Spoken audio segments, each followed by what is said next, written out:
Hello everyone, welcome to Lockdown Season 1, and today we talk about the 13 battles in American Civil War, which lasted for 4 years, with casualties of 620,000 for both sides, with dozens of battles besides these 13 important ones mentioned here. The 13 was divided as 1 plus 6 and plus 6, with 1 as the battle for the Fort Sumter, the first one of the Civil War, 6 plus 6, as the battles separately at the two different theaters, the East and the West. The 6 battles in the East were mainly in the states of Virginia, Maryland, and Pennsylvania. They were battles of Bull Run Creek, Antietam, Fredericksburg, Chancellorsville, and Gettysburg and Cold Harbor. The 6 battles in the West were mainly in the states of Mississippi, Tennessee, and Georgia. They were battles of Fort Donelson, Shiloh, Vicksburg, Chickamauga, and Chattanooga and Atlanta. Then we briefly introduce the 13 battles in order by times happened. The first one, Battle of Sumter. In December 1860, the South Carolina was the first state seceded from the Federal Union. At the early morning of April 12th, that's 1861, the South Confederate Army first shelled mortar shots to Fort Sumter, garrisoned by the North, which lasted for 36 hours until 2:30 p.m. next day. They stationed 80 Union soldiers against the 500 attackers from the north, without too much casualties or injuries to both. Later, the fort guardians sailed back to the north under the commander, Major Robert Anderson, and they were warmly welcomed back home. The southern commander was Brigadier General Beauregard. Both he and Anderson graduated from West Point, and Anderson had been Beauregard's artillery instructor. Beauregard had served as a superintendent of West Point. The Battle of Fort Sumter was the opening engagement of American Civil War. A second one, the Battle of Bull Run Creek. It happened on July 16 to 21st. 1861, the first real field battle in the Civil War. The Union hurried organized 35 Southern militants marched tidily like a parade to Bull Run Creek, a place of 25 miles southwest of Washington, D.C., planning to take over a southern capital, Richmond, from here. The North was confident to win the battle, and many civilians from Washington followed the army and to see the fight, which was imagined just like a show or game rather than a real battle. The two armies met at Bull Run Creek, and in the few days followed, the Northern inflicted 2,800 casualties, retreated to Washington, and the South suffered 1,900. Yet win the victory. The Union commander Alvin McDowell was soon relieved from his position, and the South commander was still Beauregard, who attacked Fort Sumter. It could be seen the North was totally unprepared for the war from the very beginning. The third, the Battle of Fort Donelson. It took place on February 13 to 16 as 1862 in Tennessee. The Northern commander was Brigadier General Ulysses Grant, and he followed the river to the south and launched an amphibious campaign against Fort Donelson, and finally took it. The Southern commander was Simon Buckner, who was surrounded with his 13,000 defending troops. After the battle, the Confederate lost the south of Kentucky and the central west of Tennessee, and General Grant won his name as Unconditional Surrender Grant.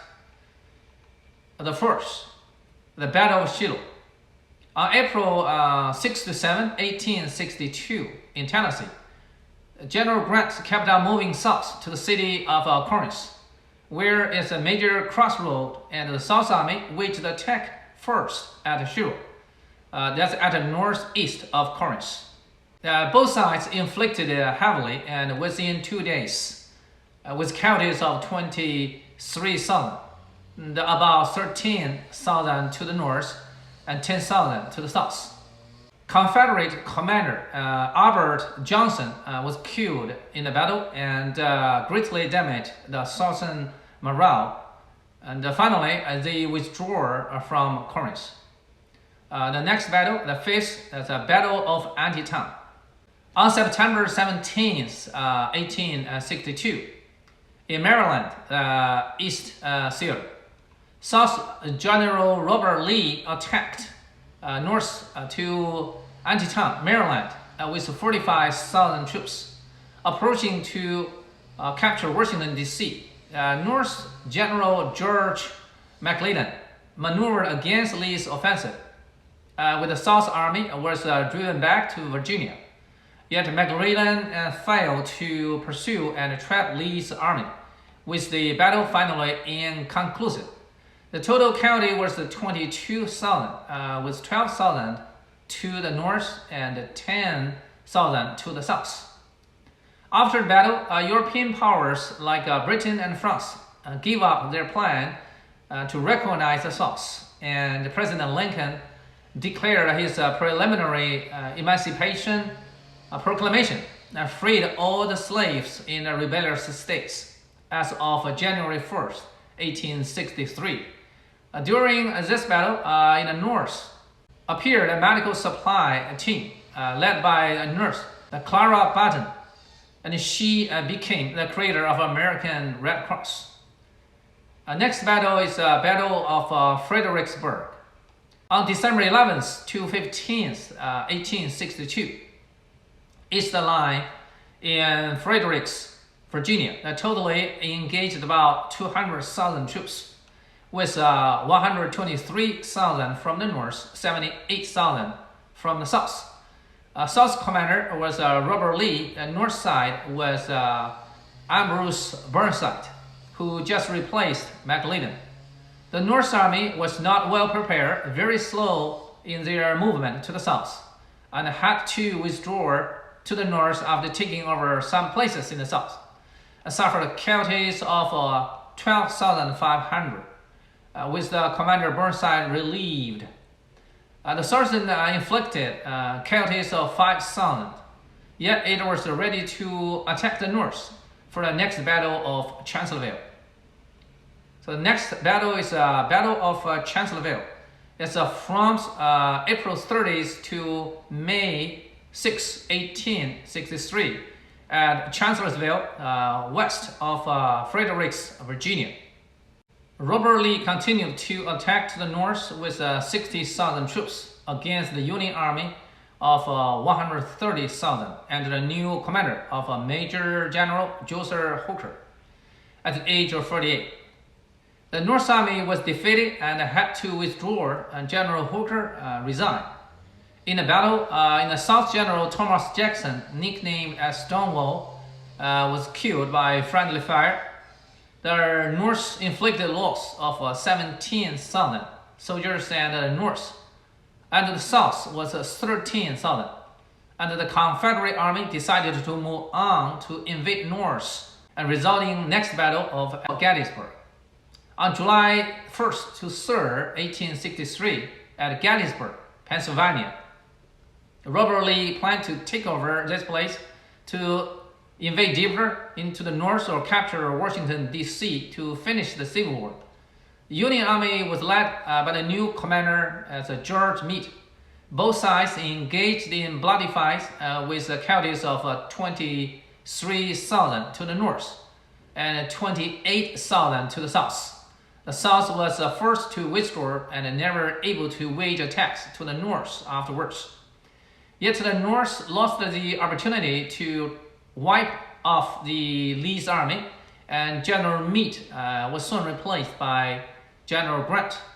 After the Battle of Gettysburg, a national cemetery was dedicated here. President Lincoln made his well-known Gettysburg address in November 1863 and claimed the American government as of the people, by the people, and for the people. The Battle of Vicksburg. From May 18 to July 1st, 1863, at Vicksburg, Mississippi. That's a traffic hub for all directions along Mississippi River. Grant had besieged Vicksburg for 47 days, and the South General John Pemberton surrendered with 29,000 troops. And the South Confederate had split into two halves of East and West, disconnected with the states of Texas, Louisiana, and Arkansas west of the Mississippi River. The South turned to be defensive, which was a turning point in the Civil War, together with the Battle of Gettysburg in the East Theater. Fort Vicksburg was first surrendered to Grant on July 1st, 1863. So this place seldom celebrates July 1st, Independence Day, since then. Then next battle, the 10th, the Battle of Chickamauga. That's on September 18th to 20, 1863, at Chickamauga, Georgia, neighbor to Tennessee. Both sides engaged in an encounter war and fierce battle. The South took the upper hand, yet also with a great loss. The second one of the county just next to the Battle of Gettysburg. The North commander was William Rosecrans, with county of 16,000. The South was General Braxton Bragg, that lost 18,000. The Southern Army took over surrounding heights and intended to besiege Chattanooga, where the Union Army garrisoned. Then the 11 battles we like to introduce is the Battle of Chattanooga. It's on November 23rd to 25th, 1863, at Chattanooga, Tennessee. That's a strategic stronghold and a traffic hub of the four railroads. General Grant took over commanding in the West and appointed George Thomas to replace the conservative Rosecrans. Grant won the victory with a county of 5,000, and General Bragg retreated south to Georgia with counties of 8,000. The Grant ordered William Sherman to pursue to the south and prepare the next battle at Atlanta. The 12th battle, the Battle of Cold Harbor, is on May 31st to June 12th. That's 1864, at Cold Harbor, Virginia. General Grant left West Theater and moved to the east. He was appointed as General-in-Chief of U.S. Army and was promoted as the Lieutenant General in American history. He sent troops to besiege Richmond and first attacked the Cold Harbor, 10 miles north of Richmond. After weeks, the operation failed and suffered casualties of 12,000, with 4,000 to the south. Grant later changed his tactics, cut the railroad to the west of Richmond, and occupied Petersburg. That's a gateway south of Richmond, and finished his surrounding to the South capital. The 13th is a Battle of Atlanta. From July 22nd to September 1st, 1864, in Atlanta, Georgia. General Sherman waged attacks to Atlanta. That's the largest industrial, logistical city and junction center in the South. After a few engagements, the South was defeated with casualties of 5,500. And General John Hood abandoned Atlanta on September 1st. And the North lost 3,700 soldiers and took over and set the city on fire, then marched to the east coast, Savannah. Wherever the army reached, it blazed the path of destruction and crippled the Southern economy and the fighting capacity. On April 1st, 1865, the city of Richmond fell. On April 9th, Robert Lee surrendered to General Grant. On April 18th, the South General Joseph Johnston surrendered to Sherman. The American Civil War finally ended after 4 years. The above is just a brief illustration to the Civil War. If you are interested in this topic, you can research more information based on this video. The above is today's program. Thank you for your watching, and see you next time. Thank you. Bye.